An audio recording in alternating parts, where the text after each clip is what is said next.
ಈಗೇನ್ ಮಾಡೋಣ, ಪ್ರತಿಯೊಂದು ಯೂನಿಟ್ನ ಬಗ್ಗೆನೂ ಕೂಡ ನಾವು ಅರ್ಥ ಮಾಡ್ಕೊಳ್ತಾ ಹೋಗೋಣ. 5 ಯೂನಿಟ್ ಇದೆ ಟೋಟಲ್ ಆಗಿ ಯೂನಿವರ್ಸಿಟಿ ಕಡೆಯಿಂದ. 5 ಯೂನಿಟ್ನ ಬಗ್ಗೆ ನಾನು ತುಂಬ ಬ್ರೀಫ್ ಆಗಿ ಹೇಳ್ತಾ ಹೋಗ್ತೇನೆ. ಸೊ ಏನಿದೆ ಮೀನಿಂಗ್, ಹೇಗೆ ಓದ್ತೀರಾ ಅಂತ ಎಲ್ಲದನ್ನು ಕೂಡ ಹೇಳ್ತಾ ಹೋಗ್ತೇನೆ. ಬಿಫೋರ್ ಎನಿ ಸಬ್ಜೆಕ್ಟ್ ಸ್ಟಾರ್ಟ್ ಮಾಡೋದಕ್ಕಿಂತ ಮುಂಚೆ ಸಿಲೆಬಸ್ನ ತಿಳ್ಕೊಳ್ಳುವಂಥದ್ರಿಂದ ತುಂಬ ಯೂಸ್ ಆಗುತ್ತೆ.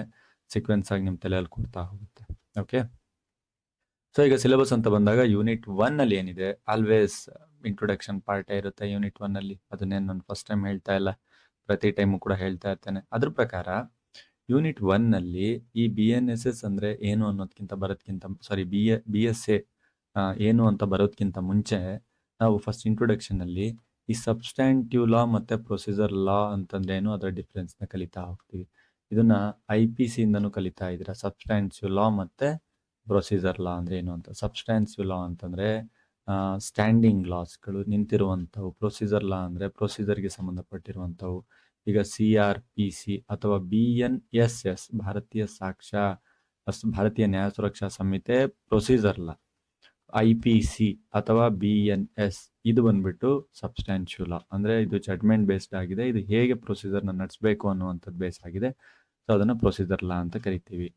ಸೊ ಏನೇನು ಎವಿಡೆನ್ಸ್ಗಳನ್ನ ಕೊಡ್ಬೋದು ಆಸ್ ಎ ಕಸ್ಟಮರಿ ಲಾ ಸಿಸ್ಟಮ್ಸ್ಗಳಲ್ಲಿ ಅನ್ನುವಂಥದ್ದನ್ನ ಕಲಿತಾ ಹೋಗ್ತೀರಾ. ಮತ್ತೆ ಸಿವಿಲ್ ಮತ್ತೆ ಕ್ರಿಮಿನಲ್ ಪ್ರೊಸೀಜರ್ನಲ್ಲಿ ಎವಿಡೆನ್ಸ್ಗಳನ್ನ ಕೊಡಬೇಕಾದ್ರೆ ಯಾವ ಯಾವ ಪ್ರಿನ್ಸಿಪಲ್ಸ್ಗಳನ್ನ ಫಾಲೋ ಮಾಡಬೇಕು, ಯಾವ ಯಾವ ತತ್ವಗಳ ಆಧಾರದ ಮೇಲೆ ಸಾಕ್ಷಿಗಳನ್ನ ಕೊಡಬೇಕಾಗುತ್ತೆ ಸಿವಿಲ್ ಮತ್ತು ಕ್ರಿಮಿನಲ್ ಕೇಸಸ್ಗಳಲ್ಲಿ ಅನ್ನುವಂಥದ್ದನ್ನ ಈ ಯೂನಿಟ್ ಅಲ್ಲಿ ಸ್ಟಡಿ ಮಾಡ್ತಾ ಹೋಗ್ತೀರಾ. ಆಮೇಲೆ ಸ್ಟಾರ್ಟ್ ಆಗುತ್ತೆ, ಆಕ್ಚುಯಲ್ ಆಗಿ ಇಲ್ಲಿಂದ ಸ್ಟಾರ್ಟ್ ಆಗುತ್ತೆ ನಿಮ್ಮ ಒಂದು ಆಕ್ಟ್, ಭಾರತೀಯ ಸುರಕ್ಷಾ ಸಂಹಿತೆ, ಭಾರತೀಯ ಸಾಕ್ಷ್ಯ ಅಧಿನಿಯಮ ಅನ್ನುವಂಥದ್ದು. ಕನ್ಫ್ಯೂಷನ್ ಆಗುತ್ತೆ, BNS, BSS, BNA ಎಲ್ಲ ಕನ್ಫ್ಯೂಷನ್ ಆಗುತ್ತೆ. ಭಾರತೀಯ ಸಾಕ್ಷ್ಯ ಅಧಿನಿಯಮ ಅನ್ನುವಂಥದ್ದು ಆಕ್ಚುಲ್ ಆಗಿ ಇಲ್ಲಿಂದ ಸ್ಟಾರ್ಟ್ ಆಗುತ್ತೆ. ಆಲ್ವೇಸ್ ಈಗ ಸ್ಟಾರ್ಟ್ ಆಗ್ತಾ ಇದೆ ಅಂದಮೇಲೆ ಭಾರತೀಯ ಸಾಕ್ಷ್ಯ ಅಧಿನಿಯಮ ಏನಿದೆ ಅದರ ಒಂದು ಪ್ರಮುಖ ಲಕ್ಷಣಗಳೇನು ಅಲ್ಲಿಂದ ಸ್ಟಾರ್ಟ್ ಮಾಡ್ತಾ ಹೋಗ್ತೀರಾ. ಸೊ ಆ ಭಾರತೀಯ ಸುರಕ್ಷಾ ಅಧಿನಿಯಮ ಎಲ್ಲೆಲ್ಲಿ ಅಪ್ಲಿಕೇಬಲ್ ಆಗುತ್ತೆ, ಸೊ ನಾವು ಭಾರತೀಯ ಸುರಕ್ಷಾ ಅಧಿನಿಯಮನ ಎಲ್ಲೆಲ್ಲಿ ಅನ್ವಯಿಸಬಹುದು ಅಂತ ಓದ್ತಾ ಹೋಗ್ತೀರಾ. ಆಮೇಲೆ ಸೆಂಟರ್ ಕಾನ್ಸೆಪ್ಷನ್ಸ್ಗಳು ಏನು ಹೇಳ್ತಾ ಇದೆ ಎವಿಡೆನ್ಸ್ ಫ್ಯಾಕ್ಟ್ಸ್ಗಳಿಗೆ ಅನ್ನುವಂಥದ್ದನ್ನ ನೋಡ್ತಾ ಹೋಗ್ತೀರಾ. ಎವಿಡೆನ್ಸ್ ಫ್ಯಾಕ್ಟ್ ಸಂಗತಿಗಳಲ್ಲಿ ಅದನ್ನ ಹೇಗೆ ನೋಡ್ತೀರಾ ಅಂತ, ಅಂದ್ರೆ ಇಶ್ಯೂಸ್ಗಳು ಹೇಗಿದೆ, ಫ್ಯಾಕ್ಟಿನ್ ಇಶ್ಯೂಸ್ ಏನು ಹೇಳ್ತಾ ಇದೆ, ಅದಕ್ಕೆ ರಿಲೆವೆಂಟ್ ಆಗಿರುವಂಥ ಫ್ಯಾಕ್ಟ್ಸ್ಗಳು, ಸಂಬಂಧಪಟ್ಟಂತಹ ಫ್ಯಾಕ್ಟ್ಸ್ಗಳು ಯಾವ ರೀತಿ ಹೇಳ್ತಾ ಇದೆ, ಇವೆಲ್ಲ ನೋಡಕ್ ತುಂಬಾ ಸಿಂಪಲ್ ಕಾಣ್ತಾ ಇದೆ, ತುಂಬಾ ಇಂಪಾರ್ಟೆಂಟ್ ಒಂದು ಕೇಸ್ ನಡೀತಾ ಇರಬೇಕಾದ್ರೆ.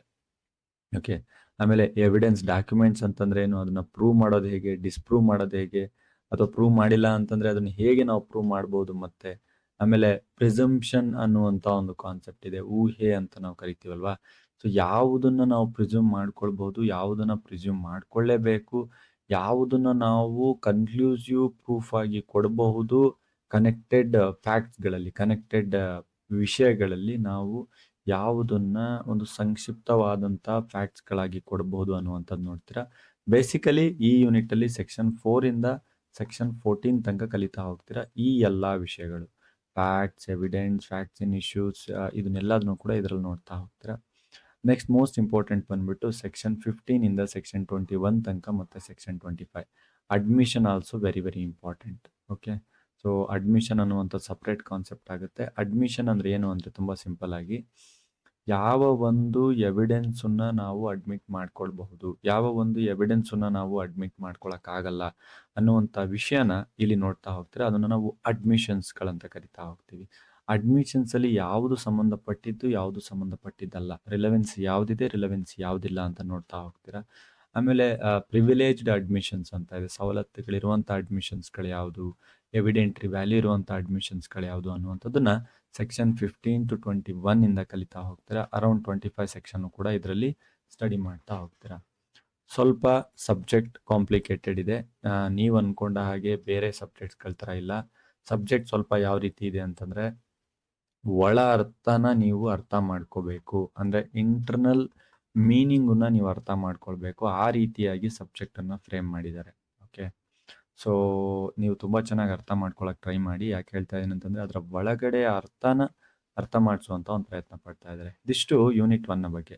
ಸೊ ಯೂನಿಟ್ 1 ಅಲ್ಲಿ ನಾವೇನು ನೋಡ್ತಾ ಇದೀವಿ ಅಂತಂದ್ರೆ ಒಂದಿಷ್ಟು ಇಂಟ್ರೊಡಕ್ಷನ್, ಸಬ್ಸ್ಟ್ಯಾನ್ಸಿವ್ ಲಾ ಮತ್ತೆ ಪ್ರೊಸೀಜರ್ ಲಾ ಅಂತಂದ್ರೆ ಏನು, ಸಿವಿಲ್ ಮತ್ತೆ ಕ್ರಿಮಿನಲ್ ಲಾದಲ್ಲಿ ಯಾವ ರೀತಿ ಪ್ರೊಸೀಜರ್ಸ್ಗಳು ಫಾಲೋ ಆಗುತ್ತೆ, ಅದರ ಪ್ರಿನ್ಸಿಪಲ್ಸ್ಗಳೇನು, ಭಾರತೀಯ ಸಾಕ್ಷ್ಯ ಅಧಿನಿಯಮದ ಸೈಲೆಂಟ್ ಫೀಚರ್ಸ್ ಏನು, ಎಲ್ಲಿ ಅಪ್ಲೈ ಮಾಡ್ತೀವಿ, ಆಮೇಲೆ ಫ್ಯಾಕ್ಟ್ಸ್ಗಳನ್ನು ಹೇಗೆ ನಾವು ಅಬ್ಸರ್ವ್ ಮಾಡ್ತೀವಿ, ಅದು ಹೇಗೆ ಪ್ರೂವ್ ಮಾಡೋದು, ಪ್ರೆಸ್ಯೂಮ್ ಮಾಡೋದು ಹೇಗೆ, ಪ್ರೆಸಂಪ್ಷನ್ ಯಾವ ರೀತಿ ಇರುತ್ತೆ, ರಿಲೆವೆನ್ಸಿ ಆಫ್ ದ ಫ್ಯಾಕ್ಟ್ ಅಂತ ಇಂಪಾರ್ಟೆಂಟು. ಸೆಕ್ಷನ್ 4 ಇಂದ 14 ತನಕ ಓದ್ತೀರಾ.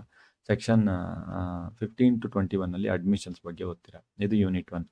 ತುಂಬ ಹೆವಿ ಸಿಲೆಬಸ್ ಇರುವಂಥ ಸಬ್ಜೆಕ್ಟ್ ಇದು. ತುಂಬ ಕಾಂಪ್ಲಿಕೇಶನ್ಸ್ಗಳಿರುವಂಥ ಸಬ್ಜೆಕ್ಟ್ ಇದು.